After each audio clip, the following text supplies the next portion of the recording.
Welcome to Lift Your Legacy. My name is Jacob Rupp, father, husband, and rabbi.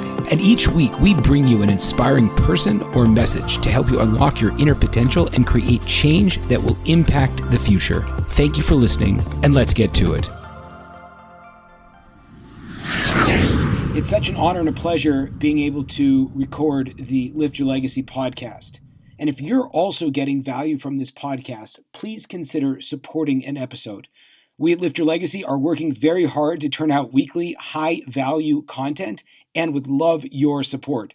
So for sponsoring an episode or for advertising, please email rabbirupp@gmail.com, rabbirupp@gmail.com. Is there a spiritual path to weight loss? I am thrilled to have clinically licensed psychotherapist Mrs. Mia Adler Ozair on today. We discuss body image. We discuss how do you relate to your spouse, married people and body image issues, how to spiritually go through a weight loss process, how do you become healthy, how do you navigate the challenges that a lot of us who are Jewish, Orthodox Jewish, have, being surrounded by a culture that celebrates a lot of elements of food, etc. And how do you feel happy in your body? So I'm thrilled to have her on. One of the things that we come out with in our conversation is the importance of bringing in outside help. So both for Mrs. Ozair and myself, if you want to reach out, if you want someone to help out, to talk through these issues, please don't hesitate to reach out. Oftentimes, the best that we can come up with isn't the best because it's just our opinions. So the more that you can bring in experts and people that know more and kind of see a broader image of this, the better. So with that being said, I encourage you to enjoy this episode and not to hesitate to reach out if this is something that you're actually working on. So you're going to start us off by just telling us a little bit about how you made that jump, I guess, initially into wanting to help in the realm of psychotherapy, and then why you have subsequently shifted into health and wellness. Okay, so I mean, the whole shift into psychotherapy started many years ago. So that was like a 20 years ago shift. I had been an educator, administrator, so forth. And then I decided I kind of wanted to get more into the supporting the human experience type of world. And so then I went in for my master's and I got clinically licensed. And so since that time, I've been working in the realm of, clinical psychotherapy. And I developed, kind of two passions. One was in the realm of women's wellness, and then the other is in the realm of working with Jewish couples, marriage issues, dating, things like that. So the first is still a part of my kind of overall purview in terms of working the world of health and wellness. And then the second is really more passion projects. So most of that I do, I'll speak in synagogues. I speak at Eshet Torah a lot here in LA. I'll do Passover programs, things like that. When did you feel that going into health and wellness was the next step for you, that it wasn't enough, so to speak, to be working with one-on-one with couples, or that it was incomplete what you were doing in the world of mental health with women? You want to know the absolute truth? Yes. When I was like 12 years old. No joke. Meaning I've known from a very young age that I have just this deep passion about health and wellness. And even from a very, very young age, I had an appreciation for an understanding that every single facet of our lives impacts our wellness. And so from a very young age, I started studying spirituality. I started studying, within and outside the context of Judaism, like all different models. I started studying about the body. I got certified as a personal trainer. I did all of these different things. And so I feel like where I stand today is kind of the culmination of all of these different loves and interests and things that I've studied over the years. And they all now fit into this big umbrella that we call health and wellness. So when you were starting in, I guess you could say, as being certified as a personal trainer, you saw that as distinct. And I don't know how you grew up, if you grew up observant or not, but did you see that as paralleling Jewish practice? So I grew up in a conservative household. So I was not as observant as I am now. But, I never thought about it in any way, one way or the other. I just knew that having a good relationship with your body was important. And the irony of that is that from, let's say, the time I entered into college and then got married and started having children, I'm very blessed. I've had 5 children. So my oldest is just turning 21 and my youngest is 5. So I have the whole gamut, right? And, you know, this is a part of one of the things that I have to teach from personal experience is that over the course of that time, so we're looking at over 20 years, I've gained and lost over 400 pounds, right? And this is 5 pregnancies, this is college, this is, you know, whatever you want, whatever our life path is. And I guarantee you, I'm not the only one. If people really sit down and they think about how many times they've gone on a diet and they yo-yoed and they gain it back and they, whatever is the reason, the numbers add up very, very quickly. And that whole path and that whole process, the entire time, me knowing that fitness was important, right? And yet I wasn't always fit. There's a very big difference between what we're intellectually capable of wrapping our minds around versus what we are capable of applying into our daily lives and living. Because having a commitment, and this is again a part of my teachings, is that it's not just about losing weight, right? It's about understanding and building a relationship with oneself, so that these things become ingrained in daily living, you know, knowing to move your body. I almost hate to say exercise because everyone's like, oh, I don't have time for exercise. Or it becomes like this chore on the list of things to do every day, right? But if you think about it in terms of movement, you need to move your body, you know, whatever that looks like for you. It's important, and to just figure out how you like to do that on a daily basis and caring about what you put in your mouth, you know? So it's been a journey. And today I feel like I sit in a position of having gone through all of that personally, having educated myself professionally, and I'm kind of trying to bring it all together now so that I can really help people on a much broader scale to achieve that sense of satisfaction and happiness. So I want to delve in a little bit on that concept. And I work with men primarily, or couples. And so, you know, we'll kind of see if there is a crossover or not. Sure. But to what extent do you feel that one's physical activity and what they're eating plays into the spiritual relationship and very brass tacks, like you're a psychotherapist, like into the happiness of the relationship itself? If they're not active and they don't feel good about themselves, how is that going to impact? Is that not going to impact? Should we just sort of accept, you know, each other as we are, accept ourselves as we are, or like, is there more that we have to do? Yes and yes. So to answer your last question first, you know, should we accept ourselves as we are? 100%, but that doesn't mean that we should not want something better or more or different for ourselves, right? So there's to judge oneself in a negative way and to beat oneself up over, oh, I ate that, or I did that, or I gained 5 pounds, or whatever. This is useless. This is a total waste of energy. It just doesn't accomplish anything, right? Nothing productive. So absolutely, one needs to accept oneself and love oneself in one's current position, because it is the whole previous series of moments up until this very moment that have created who you are on every level.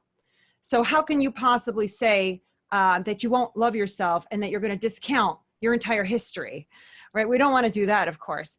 And yet, to go to one of your original questions, you know, about the spirituality and peace, I believe those are 100% intricately linked.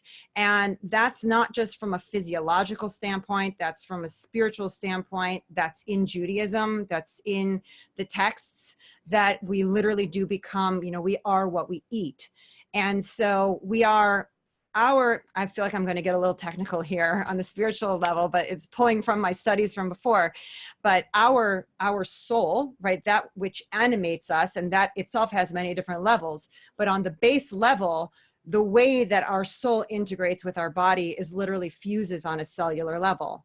And so everything the body experiences resonates between the physical body and the spiritual soul, you know, that we are. And so there's no way to have something impact the body and not impact the soul, and vice versa. That's why when we experience emotional trauma, much of that settles into the cells of the body, and we wind up with pain, or we wind up with weight gain, or we wind up with illness, God forbid. So in my opinion, just based on what I've seen and studied, those things are very, very tight, almost one and the same. One of the strange things, though, I think within the Jewish world as a whole, and something that I think we're getting a little bit better at, but I feel like it's still very much not talked about, is this idea of how one should relate to their physical body. I became observant also, but one of the things I remember learning about Hanukkah was that, like, the difference between the Greeks and the Jews, the Greeks worship the body, and the Jews are combine the soul and the body, and the Greeks would run out of their worship, and the Jews that were affected would go to the gym. And I think that has somewhat created this paradigm shift within our own culture where it is seen as negative. So how should we as Jewish people relate to either that desire to look good? Is that okay? Besides just feeling healthy, are we supposed to feel like we should look good? Do we want our spouses to look good, or is that something that's kind of a borrowing from the culture that we live in? No, okay, this is an amazing question. It's actually extremely complicated, but let's touch on some of the aspects of it. The body. In the context of spirituality in general, but let's just talk about it in the context of Judaism, right? So we are gifted with this body at birth, right? God tells us, get into that body, and we have to get into that body, right? And we have to make do with this body from birth until death. This is what we're gifted. And so the idea of caring for this body, let's take it separate and apart from aesthetics for the moment, is really actually mandated. We must care for our body. It's been a gift given to us. It's the only vehicle we have through which to do our work on this planet, whatever that work is. We are actually, as spiritual beings, more powerful within the physical body while we're in this physical world. And so for us to want to take care of the body and to be healthy and to be strong simply means that we have that much more of an understanding about why we're here and why we're in this body, because without it, we can't really accomplish anything in this world, right? So from that standpoint, of course, there is a huge mandate to want to care for oneself and keep oneself. In fact, if you really want to learn a lot about it, you go into the Rambam. I actually have his book right over here, and he goes into it in huge detail about caring for the body and what you should eat and not eat and foods to avoid being together. I mean, he goes way, way into it. If you take it a step further to the aesthetic piece of it, and you ask the question, well, should we want to look good? Should we not? So, this is a much bigger conversation that has to do more with like snoot and modesty and all of those kinds of things.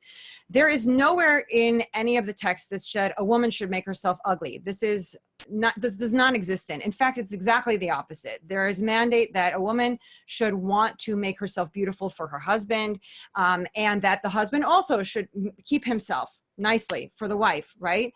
And obviously that's tying to my other subject matter of marriage, right? They're kind of intricately linked, that, when you are keeping up for each other, there is a whole lot less likelihood of wanting to look elsewhere because you're caring about yourself in the context of the relationship, and that's a fluid and dynamic process. So what's great for one couple at the beginning of the marriage might shift.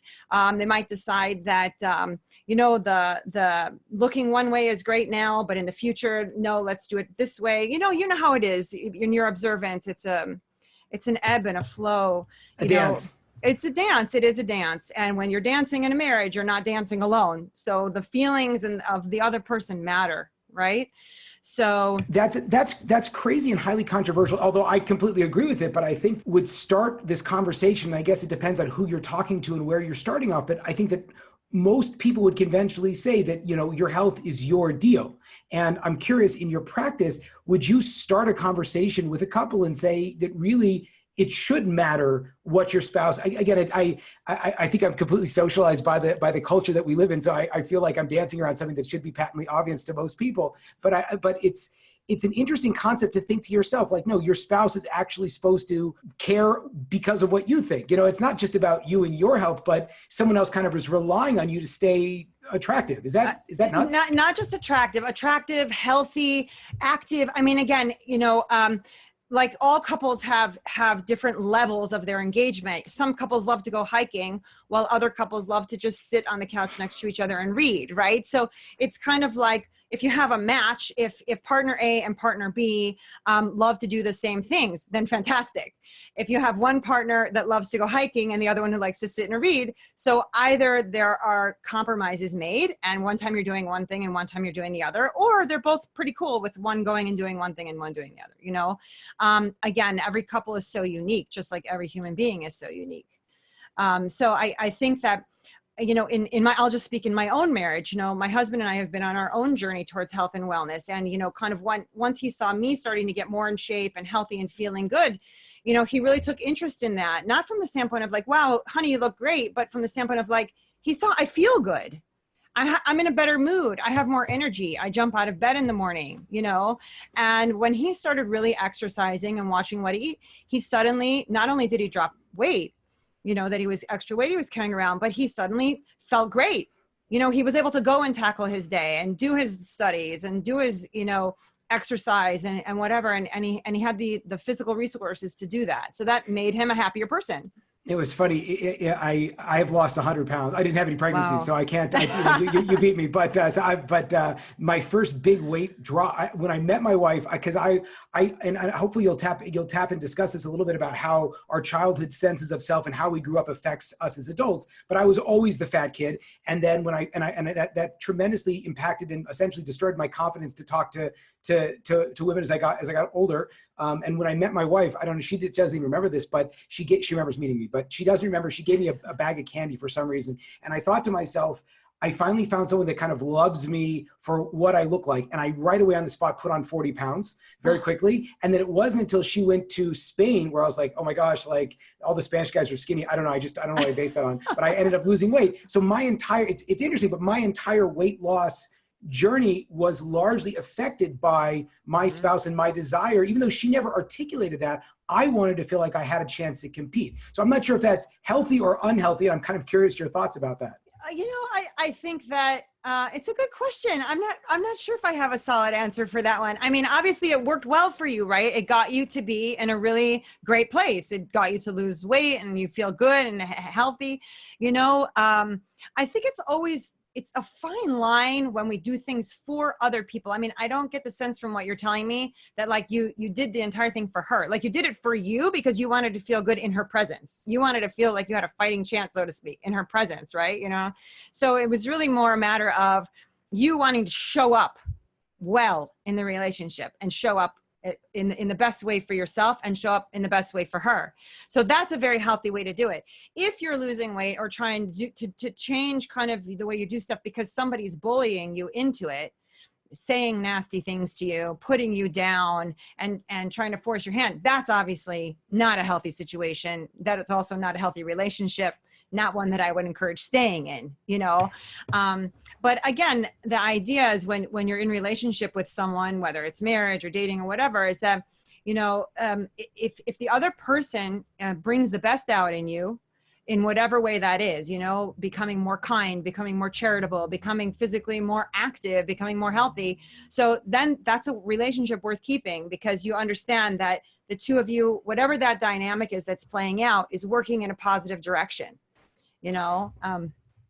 Definitely. Yeah. Now, talk to me a little bit about what you had mentioned was it's not just about, okay, let's go on a diet, let's just, you know, eat healthy, but really what you do with your clients is to talk about how it's kind of like more all encompassing and kind of an expression of how you love yourself. Exactly. So my approach to, so I know, I don't remember if we said this while we were live or before the thing, but so in addition to being a clinical psychotherapist, I'm a certified health coach and I'm also a certified weight management specialist. So my whole approach to the idea of weight and weight loss is I think very different than the traditional model. So I approach it that when someone has weight to lose, you know, it doesn't matter if it's 10 pounds or 100 pounds. That process is all about creating a relationship with oneself. It's all about finding out what led you to where you are today. You know, why did you gain the weight to begin with? Or had you always been heavy or what? Like you were saying, maybe childhood stuff, you don't know.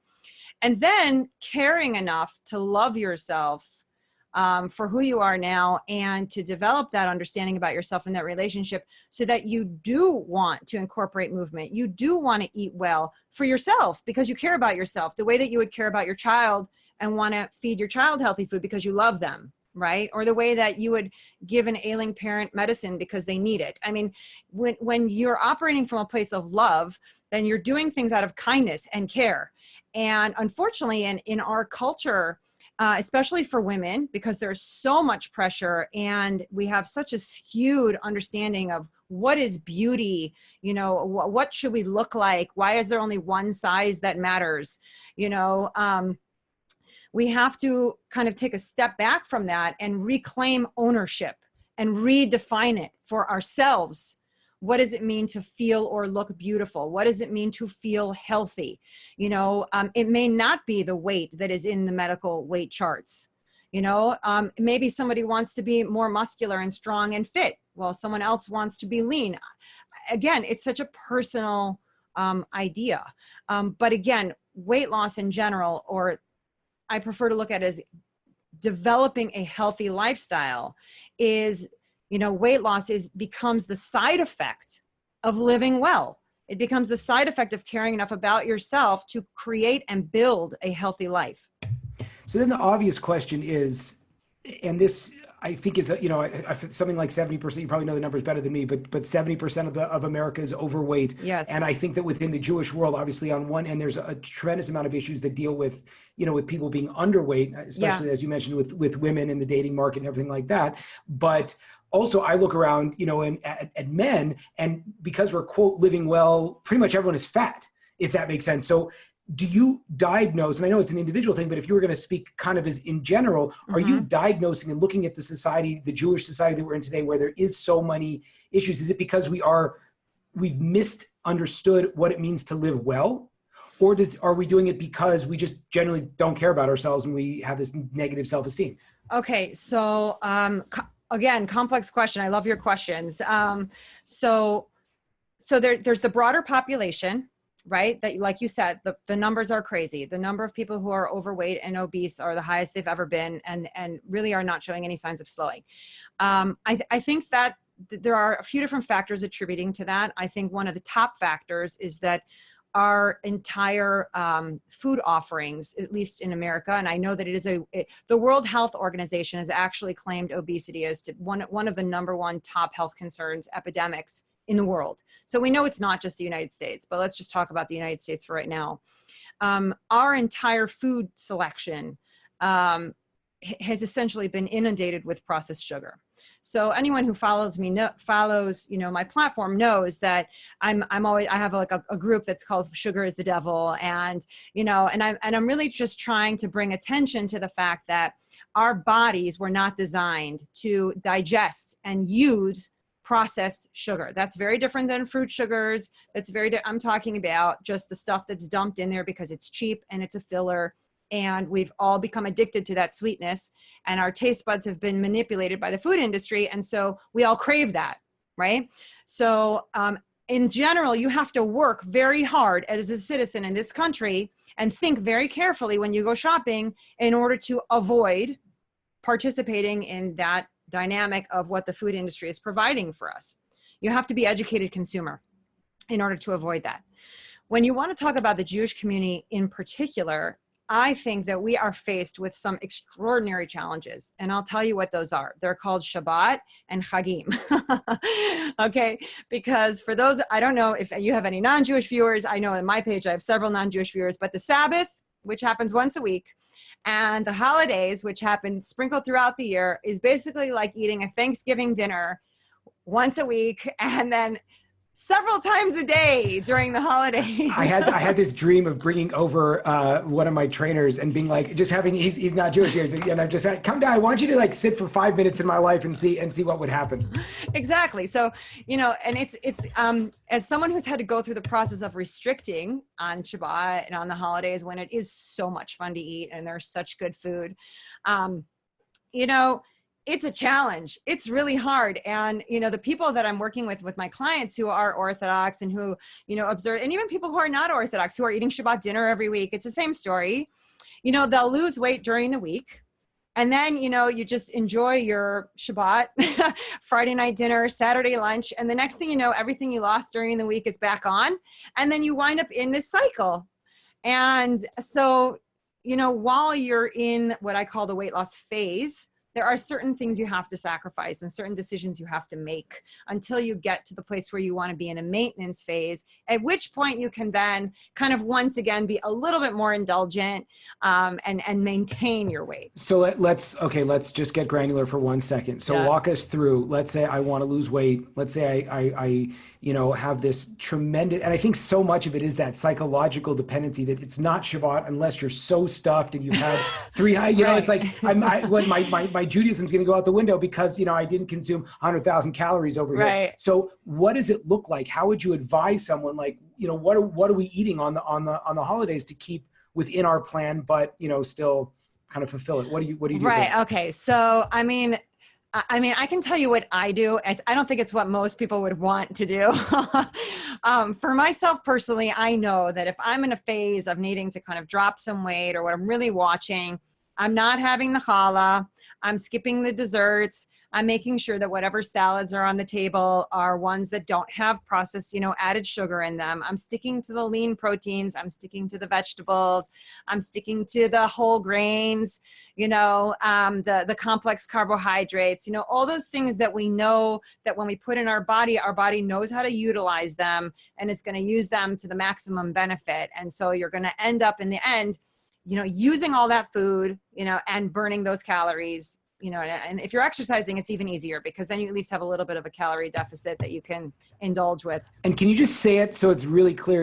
I think that it's important for people to hear you've done both, and it is possible that you don't feel like your Judaism is shot because you have a healthy Shabbat. No, you'll definitely want to sit and eat the table. I mean, it's not easy to sit there with 20 other people who are feasting, and you're kind of like, oh, this is a delicious piece of broccoli. Green bean or broccoli, exactly.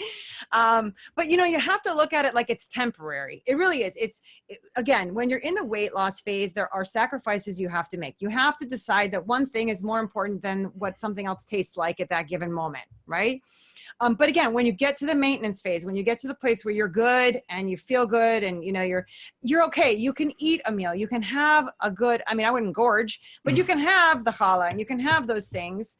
Once or twice a week. So if you stick to it on Shabbat and the rest of the week, you're, really tight with your healthy eating, I think you'll be okay, but when you're in a position of needing to lose weight, I'll tell you, for me, when I lost kind of my last bit of weight that I needed to lose, a little while ago, the one thing I finally had to give up that I didn't want to give up and I was holding on to it for dear life was wine.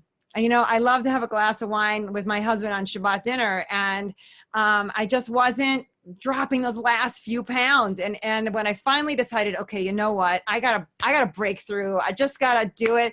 And so for like a month, I gave up drinking wine or any alcohol, and that was it. I did it, and that was it. I finished. I got to where I need to be, and now I'm able to have a glass of wine once a week, and it doesn't affect me. And you're saying that's probably because you're active in watching yourself. So you need to make those moments of sacrifice. But then once you're there, if you are kind of watching what you're eating and maintaining and exercising, so then it's not so necessary to keep like swearing stuff off forever, which I think is a very big concern. Yeah. Listen, there are certain things that I do try to just regularly keep out of my diet. Processed sugars, I really do try to avoid at all costs, simply because not only do they really screw up with your insulin production and your retention of fat, and your cravings and so forth, but it's just not healthy. It's just not healthy. But again, once a week on a Shabbat dinner or whatever, you can do it. You can do it. Your body can handle that little bit, when you're having every single day, your cappuccino, frappuccino, whatever you're having, and your ice cream and your cakes and your cookies and your lollipop and your Tootsie Rolls at work and whatever your thing is that you have in the candy bowl, it's when we're constantly giving our body this hard work of trying to figure out, what do I do with this substance? So then it throws everything else off, and it doesn't allow our body to actually, to really digest the good food that we're putting in there, because it's like putting sugar in your gas tank of your car. You would never do it, or sand or whatever, because eventually the engine's going to stop running. Yeah, for sure. So I want to be cognizant of your time. So I have two other questions. I have a bunch more, but I feel like these are are crucial to understand. So if you are working with a person that wants to lose weight, and you're going to take this approach of loving yourself and that you want to love yourself, and a person says, look, my whole life, like, I've loved myself by eating bad foods when I'm stressed out. When the kids are screaming, you know, I have my face stuffed in cupcakes and then I feel a little bit better.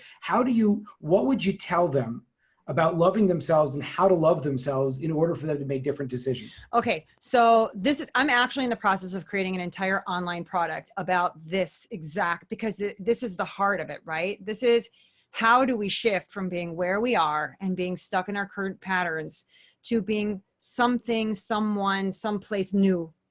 And the truth of the matter is, it all comes down, you know, we are all a product of our minuscule, tiny daily decisions that then become ingrained in the wiring of our brain and become habits. And we wind up living from our unconscious patterning, and literally the neurology of it, the neurological patterning in our brain holds us there. And we're designed that our brains, the responses protect us from change, because change is viewed as something fearful. And to be feared, it's the fight or flight, right? So this process, what I would say to someone in that position is that you have to understand, Rome was not built in a day. This situation did not create itself in a day. What takes time to do takes time to undo. And there's no getting around it. There's just no getting around it.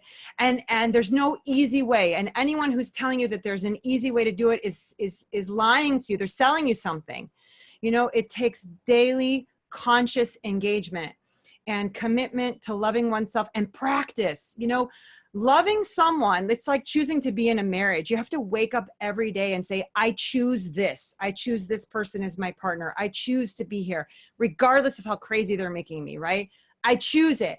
And when you choose it, when you make it a conscious decision, then everything becomes more manageable. It's when we fall into kind of this unconscious victim mentality and victim mode that this is being done to me. And again, I always have to say, when it comes to marriage, I'm not talking about domestic abuse situations.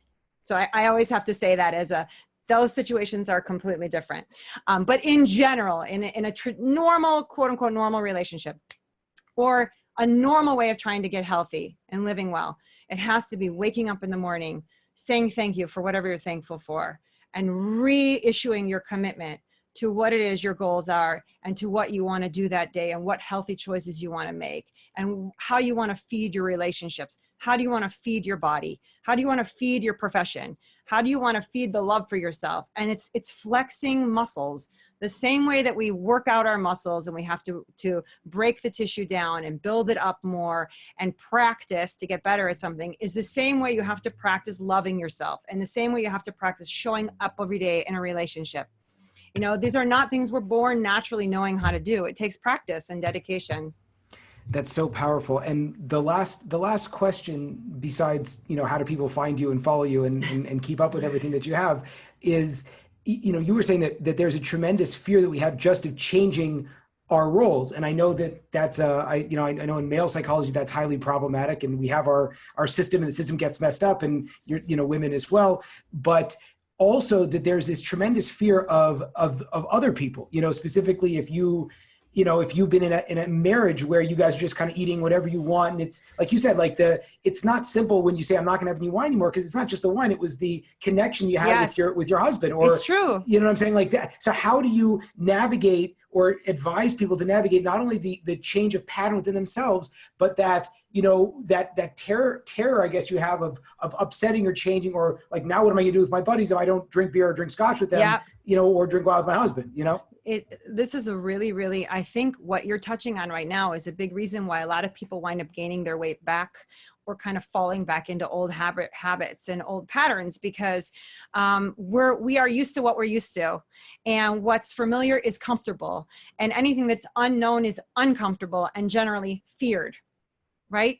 So we naturally, as human beings, have a fear of the unknown. What will happen if I drop 50 pounds and I suddenly look amazing? What kind of attention am I going to get from other people?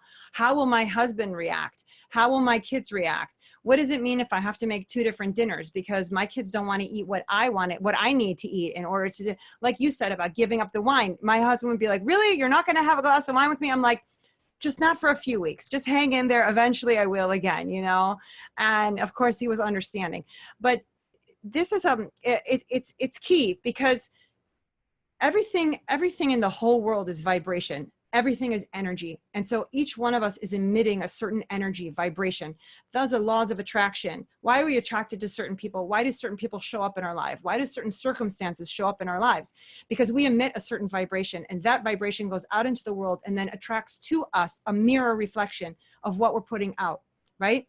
So when you start to change and you begin to shift your vibration, and you kind of get it so that it's really starting to get some traction and take hold, you can't be surprised when it's going to upset the apple cart. Or maybe you're going to lose some friends, but new friends are going to come who maybe are more supportive. Or maybe there's a shift in the dynamic between spouses and, what's valued and what activities are engaged in. Or maybe that shift uncovers underlying issues in the marriage that have been sitting there all this time unnoticed because nobody made any changes. And so now those are rising to the surface and need to be dealt with. So I think that when you make a commitment to change of any kind, you have to expect that the universe will respond in kind, and you have to trust that if you're going at it with good intention, that good things will be coming, even though it may be difficult to kind of get through that storm. But I always say the sun is always shining on the other side, of the clouds. So you just got to give it. You got to give it all. Give it your all. Please tell us where people can find you. How do we get a hold of you? I have a Facebook page. I have a personal one and a public page. So you can find me. It's just my name, Mia Adler Ozair. And you can follow there. I have a Twitter. It's also at Mia Adler Ozair. And then I have a website. It's just also my name, miaadlerozair.com. And all of my services, I do a 90-minute, health and wellness boot camp with people to kind of really do an overview on everything that they do, and other classes and things like that I offer. Okay. Thank you so much. Thank you. There you have it, folks, another inspiring episode. If you enjoyed this, I ask you to please share this with your friends and to like us over on Rabbi Rupp through Facebook or on YouTube. And the more that we're able to get these important messages out, the more that we can really make an impact in the world. So I encourage you, please, to stay tuned. We have a ton of amazing speakers coming up, and also to tell your friends about it. Thank you very much.